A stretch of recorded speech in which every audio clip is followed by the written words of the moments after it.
Lutte contre les grossesses en milieu scolaire en Côte d'Ivoire, plus de 5000 cas ces 3 dernières années enregistrés. Pour endiguer le phénomène, une politique publique d'éducation sexuelle est préconisée. Hier c'était Noël, la fête de la nativité. Cette année, vous le verrez, les populations ont préféré passer le réveillon en famille. Pour votre éphéméride, on s'intéresse ce soir au conflit en Casamance. C'était en 1982, ce jour-là, au Sénégal, une rébellion séparatiste entre en action. La Casamance réclame son autonomie. Bonsoir à tous, 19 h, le journal sur RTI 2. On commence par cette nouvelle approche pour lutter contre les grossesses en milieu scolaire. Plus de 5004 grossesses enregistrées, dont 1137 au cycle primaire. L'âge des concernés varie entre 13 et 17 ans. Pour endiguer le phénomène, la chaire UNESCO de bioéthique de l'université Alassane Ouattara préconise une politique publique d'éducation sexuelle. Objectif, exhorter les jeunes à adopter des comportements sexuels responsables. Herman Yamia. Le phénomène de grossesse en milieu scolaire a pris des proportions inquiétantes ces 3 dernières années en Côte d'Ivoire. Rien que l'année scolaire 2012-2013, 5076 cas de grossesse ont été enregistrés dans l'ensemble des établissements scolaires, dont 1137 au primaire et 3939 au secondaire. Et l'âge des concernés varie entre 13 et 17 ans. C'est donc pour comprendre les causes réelles de ce phénomène qui est à l'origine de l'échec scolaire de la plupart des jeunes filles que le ministère de l'Éducation nationale, à travers le projet d'urgence d'appui à l'éducation de base, a diligenté une étude dans les zones les plus touchées, Bondoukou, Daloa, Yamsoukro et la Draine Abidjan 4. Cette étude, conduite par le professeur Francis Akindes de la chaire UNESCO de bioéthique de l'université Alassane Ouattara de Bouaké, a révélé que les causes diverses d'une région à une autre. Il y a des facteurs qui sont transversaux, mais il y a aussi également des facteurs spécifiques aux localités qui expliquent les situations de grossesse précoce. Ce n'est pas forcément un problème de pauvreté qui est à la base des grossesses précoces en milieu scolaire. Parfois, le goût de consommation des élèves, leur envie d'investir dans les jeux de séduction, ce qui amène à consommer des produits de soins corporels, lesquels produits de soins corporels sont financés par des gens qui les amènent à négocier une sexualité à risque. De 5076 cas de grossesse sur la période 2012-2013, le nombre de grossesses a connu une baisse de 2013 à 2015 avec 3070 cas grâce aux nombreuses campagnes initiées par le ministère de l'Éducation nationale. Mais d'autres actions seront encore menées pour réduire considérablement les grossesses en milieu scolaire, selon Kabran Soumou, directeur de cabinet du ministre de l'Éducation nationale. Après la présentation qui a été faite aujourd'hui, il serait bien que nous invitions d'autres ministères qui vont nous permettre donc de faire une appropriation commune afin donc d'aborder la question donc, des grossesses là de façon plus efficace. L'une des causes des grossesses précoces en milieu scolaire, selon le rapport, est l'absence de communication liée à la sexualité entre parents et enfants. C'est pourquoi le professeur Akindes invite les parents à mettre fin aux barrières en favorisant ce type d'échange avec les enfants. On poursuit en bref, les résultats des préinscriptions en ligne sont disponibles depuis hier. Les bacheliers de la session 2016 pourront avoir accès à ces données sur le site internet www.orientationsub.net. Les éventuelles réclamations également seront reçues sur le même site selon le ministère de l'Enseignement supérieur et de la Recherche scientifique. Le secteur du livre, pas toujours compétitif, libraires et éditeurs vous le diront, ils n'arrivent pas à décrocher la moitié des appels d'offres publics auxquels ils sont confrontés. Comment répondre efficacement à un appel d'offres, par exemple au niveau des manuels scolaires? Le processus dévoilé au cours d'un atelier de formation. Cita Soro. Le secteur du livre en Côte d'Ivoire est parfois soumis à des appels d'offres de la part de l'État. N'étant pas toujours compétitif ou apte à postuler à ces appels d'offres, l'Association des éditeurs de Côte d'Ivoire, ACEDI, a organisé un atelier de formation des éditeurs et au-delà de tous les professionnels du livre, avec pour thème « Éditeurs et professionnels du livre de Côte d'Ivoire face aux défis nouveaux des marchés publics ». Dans le secteur scolaire, il nous arrive d'être confrontés à des appels d'offres aussi bien nationaux qu'internationaux. Nous avons constaté qu'au moment donc de la proclamation des résultats, généralement c'est toute une suspicion qui accompagne ce processus-là, de sorte à ce que cela crée d'énormes tensions. Et le constat était que tout cela est fait peut-être par manque de formation, par manque d'information, simplement par ignorance. De ce fait, un certain nombre d'éléments sont à prendre en compte pour postuler à un appel d'offres. L'entreprise qui va postuler pour les manuels scolaires, bien entendu, il faut qu'elle soit un professionnel du secteur de l'édition ou de l'imprimerie. Et donc, il faut en rapporter la preuve, notamment au regard du registre de commerce qu'elle présente.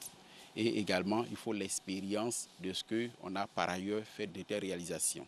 Après 3 jours de formation, les apprenants se disent édifiés et aptes à affronter le marché. Nous partons d'ici avec la ferme résolution, j'allais dire, de participer au prochain appel d'offres publiques en matière d'ouvrages scolaires en Côte d'Ivoire. Éditeurs, libraires et distributeurs, tous ont pris part à cette formation. Célébration hier du souvenir de la naissance de Jésus-Christ. Contrairement aux années antérieures, les bars et maquis n'ont pas fait le plein. Les populations ont préféré passer le réveillon en famille, moment de partage. Avec Malika Koulibaly, retour ce soir sur l'ambiance qui a prévalu dans certaines familles. Au son d'un karaoké et dans la chaleur du cocon familial. C'est ainsi qu'ils préfèrent passer le réveillon de Noël. Tout le temps, on est au travail, on n'a pas le temps des enfants, on n'a pas le temps des voisins des enfants. Et là, la fête de Noël, ça nous permet de voir tout le monde, de se réjouir, de fêter, d'invoquer l'Esprit de Dieu. Oh, pas dans les maquis parce qu'en fait c'est vrai que c'est Noël, c'est la fête, mais c'est surtout le partage et c'est surtout la famille en fait. C'est la Sainte Famille qui vient de naître avec Jésus qui vient avec nous. Donc c'est vraiment aux familles, dans la chaleur familiale qu'il faut fêter. À une centaine de mètres de là, le même scénario. Ni bar ni maquis. Cette nuit de la naissance de l'enfant Jésus, priorité est faite à la famille. Opter pour le réveillon en famille. Je trouve que ça a plus de sens d'être en famille, voilà, le jour de Noël.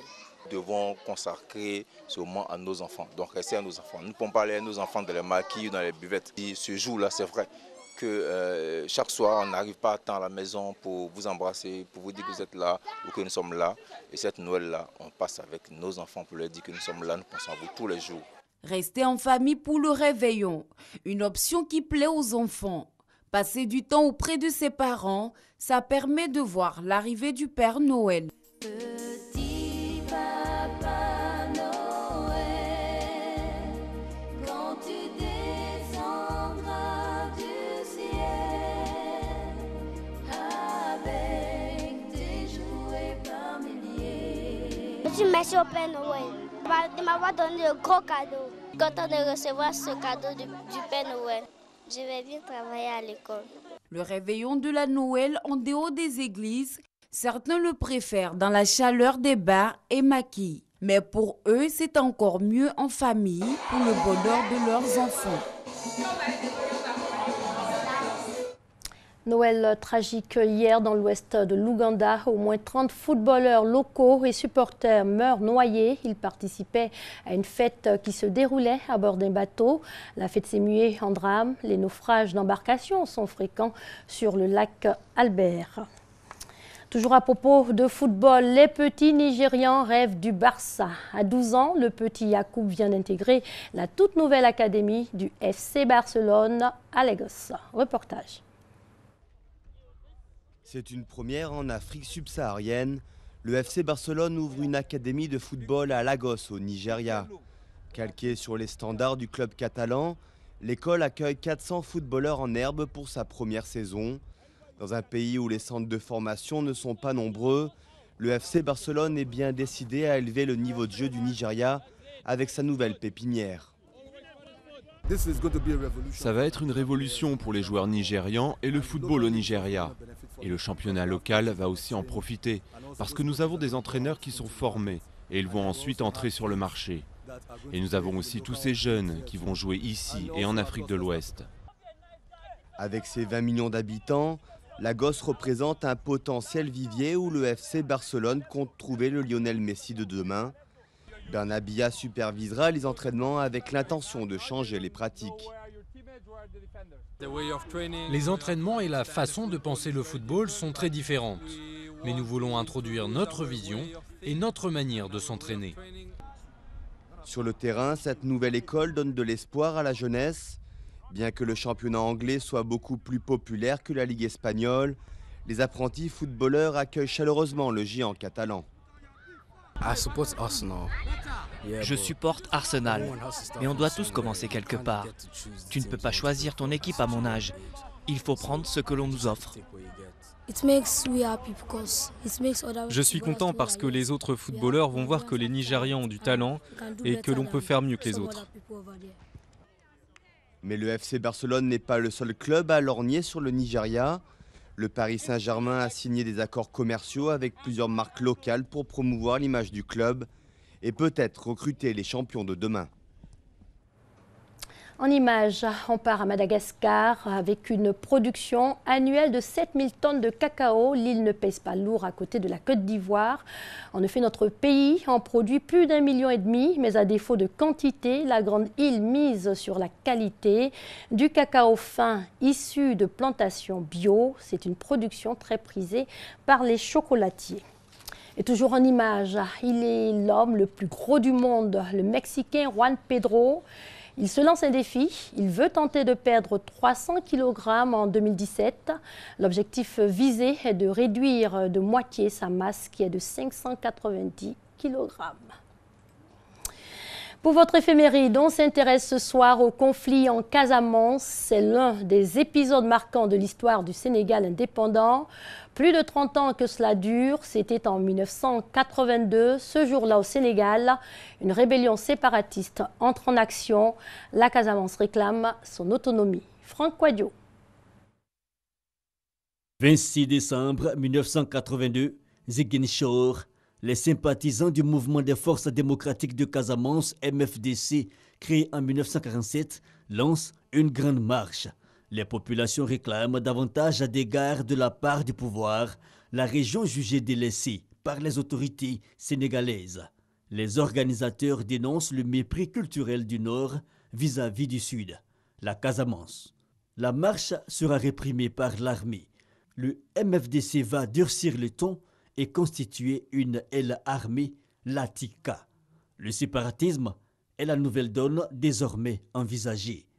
Le mouvement est dirigé par un curé, l'abbé Senghor Djamakoun. Le MFDC reste 25 ans durant un os dans la gorge des dirigeants. Mais à la mort de Djamakoun en janvier 2007, le mouvement est profondément divisé. Plusieurs ailes armées et civiles rendent difficile toute coordination. Mais depuis son accession au pouvoir, le président Macky Sall se montre ouvert au dialogue, surtout qu'entre 1982 et début 2012, aucune issue n'a été trouvée. L'aile la plus radicale du MFDC est aujourd'hui dirigée par Sadio Diallo. Parlons un peu de la Casamance. Cette région du sud du Sénégal possède une façade maritime abordée très tôt dans l'histoire par les navigateurs portugais. Autrefois riches de leur tourisme, les populations de la Casamance, enclavées entre la Gambie et la Guinée-Bissau, se sentiront de moins en moins impliquées dans la politique de développement. Le feuilleton casamançais, jusqu'aujourd'hui, a cours. L'histoire, témoin têtu, observe son éventuel ou incertain dénouement. Prochain journal demain, 19 h. Excellente soirée sur les antennes de l'RTI, la marque du service public.